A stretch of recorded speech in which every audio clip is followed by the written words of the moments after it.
Réseau École Média du Québec en compagnie d'une directrice d'école, Hélène Laberge. Hélène, toi, tu es directrice à quelle école? À l'école Marguerite-Bourgeois, dans le secteur Saint-Sauveur de la Ville de Québec. C'est dans la commission scolaire de la capitale. Oui. Et on est dans une école primaire, évidemment, dans un quartier ouvrier, beaucoup de diversité culturelle aussi dans ce quartier-là.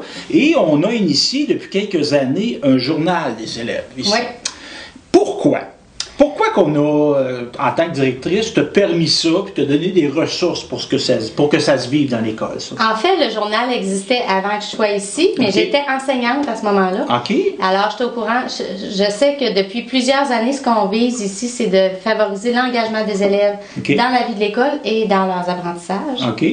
Donc, pour nous, le fait de pouvoir raconter ce qui se passe ici, de donner leur opinion sur certains sujets, on trouve que c'est un moyen qui est intéressant pour... Donc, un moyen d'amener les jeunes à prendre part à leur milieu, sentiment d'appartenance, évidemment, de l'engagement. Oui. Et toi, en tant que directrice, parce que là, je suis chanceux, j'ai une directrice d'école devant moi, au niveau global de l'école, qu'est-ce que tu en retires, toi, en tant que directrice? Qu'est-ce que l'école en retire, qui est un outil comme ça dans l'école?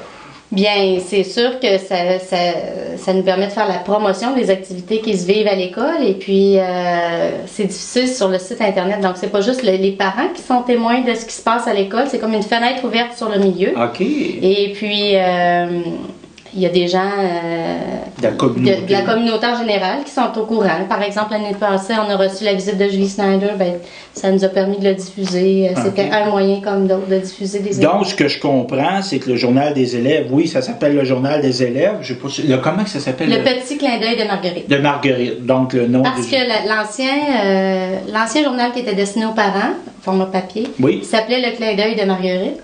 Alors, le petit clin d'œil, comme ils faisaient leur version. Mais c'est un journal qui est destiné principalement aux élèves, mais ce que j'en comprends, c'est qu'il est destiné aux parents aussi, puis à la communauté. Les personnels de l'école, évidemment. Oui. Ben, merci, Hélène, de m'avoir parlé. En même temps, je dirais aussi que ça augmente le sentiment de fierté des élèves parce qu'ils voient que lorsqu'ils travaillent leurs compétences à écrire, c'est dans un but vraiment de diffusion. Pour eux, écrire, ça fait plus de sens.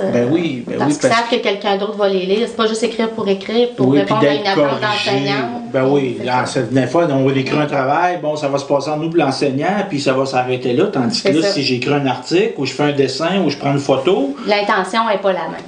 Pas la même. Ben, je te remercie, Hélène. Merci beaucoup du temps que tu m'as consacré pour le Réseau École Média. Puis donc, c'était Stéphane Drake et Hélène Laberge pour Réseau École Média du Québec.